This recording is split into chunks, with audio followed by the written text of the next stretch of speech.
के कितने नारियल ले, 1-2 नारियल, 4 नारियल।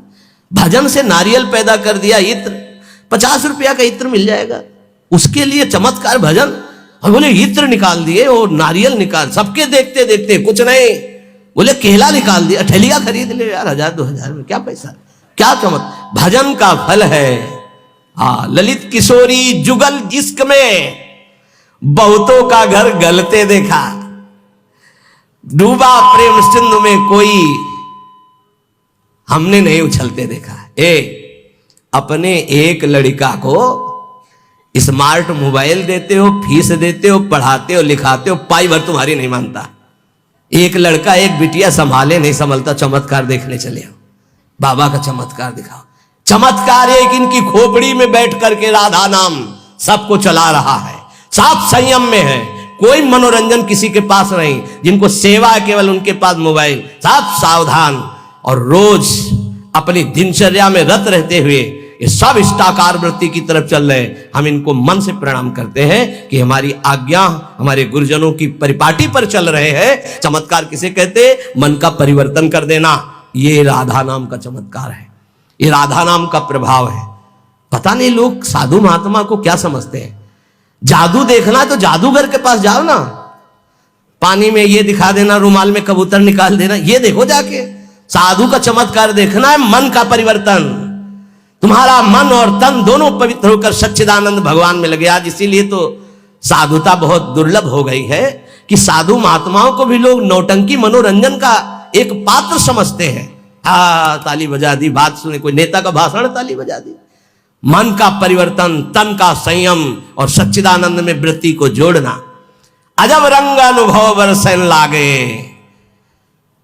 अनुभव, हृदय का अनुभव, हृदय का परिवर्तन। क्या बोले? काम क्रोध मद आस वासना अर्क जवा सही झरने लागे, अजब रंग अनुभव बरसे लागे। जब वर्षा होती है तो ये अर्क और जवास ये अपने आप सूख जाते हैं, नष्ट हो जाते हैं वर्षा में, और सब जगते हैं, ये नष्ट हो जाते हैं।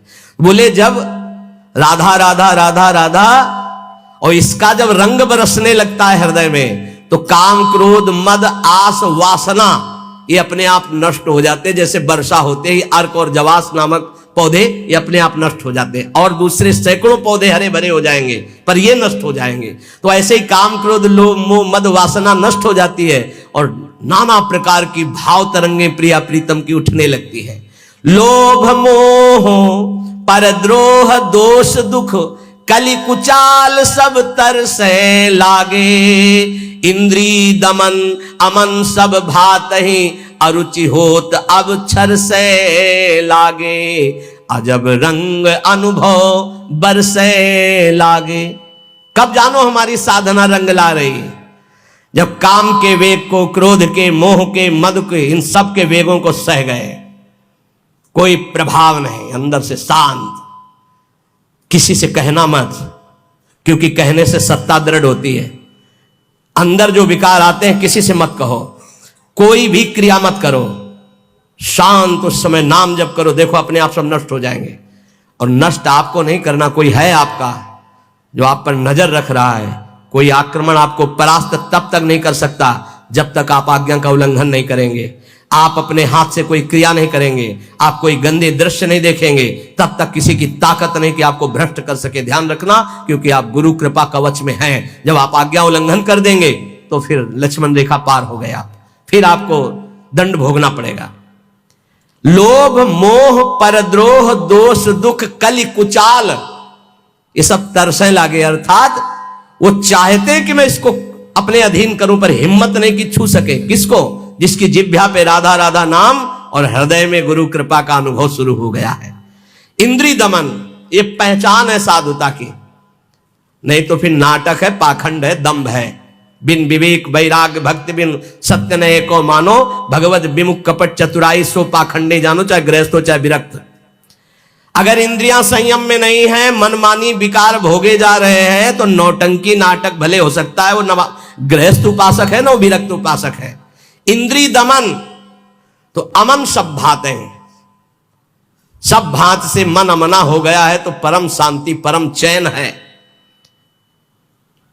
क्षमाशील संतोष सुराई शांति सहज सुख सरसें लागे।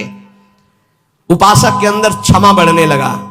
चाहे जितना कोई अनिष्ट करे, कभी द्वेष हो ही नहीं सकता, कभी उसको साप दे ही नहीं सकता, कभी उसका मंगल नहीं कर सकता। जिसके ऊपर राधा नाम की कृपा हो गई है, क्षमा, जाओ, तुम्हारा मंगल हो, भगवान तुम्हारा कल्याण करे। संतोष, किसी भी परिस्थिति में शोक नहीं होगा, जैसे प्रभु रख रहे, बड़ी कृपा है।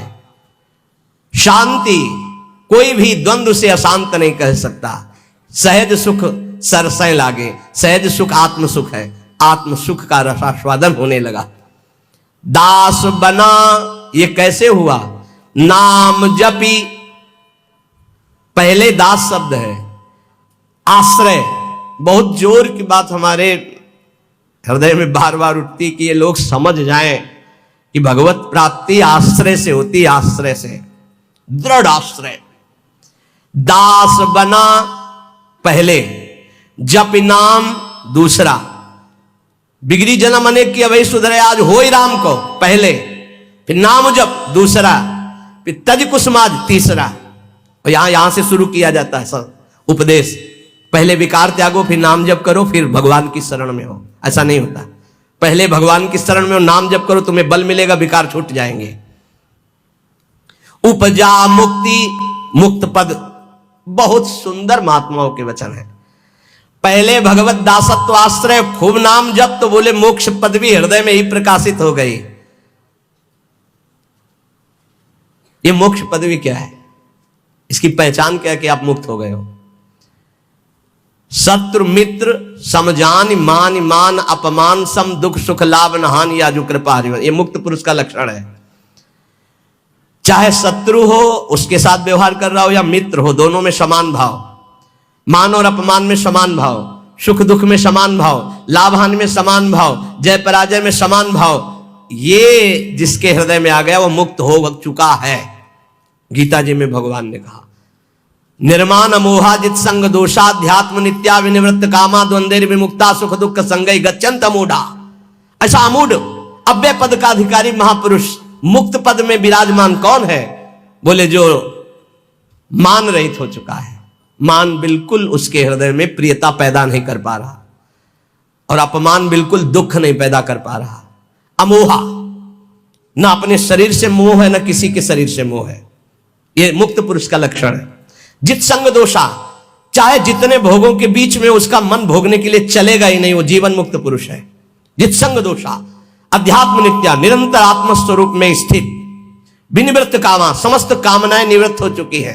द्वंद्व में मुक्ता, हर द्वंद्व से वो मुक्त हो चुका है। मान अपमान सुख दुख लाभ हानि चिंता शोक भय मृत्यु, सबसे सुख दुख संगय, सुख और दुख में समान भाव।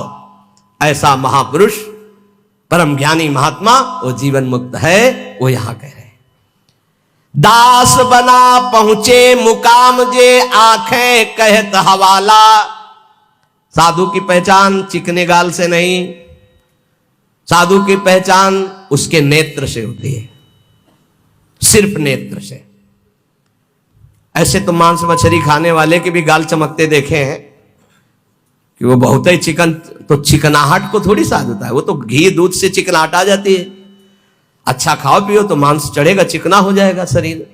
बोले बहुत चमक रहा है चेहरा, तो हम आपको दिखाएं कि विषयी पुरुष हो, चेहरा चमक रहा है, वो भजनानंदी है क्या? नहीं, वो खान पान का है चेहरा।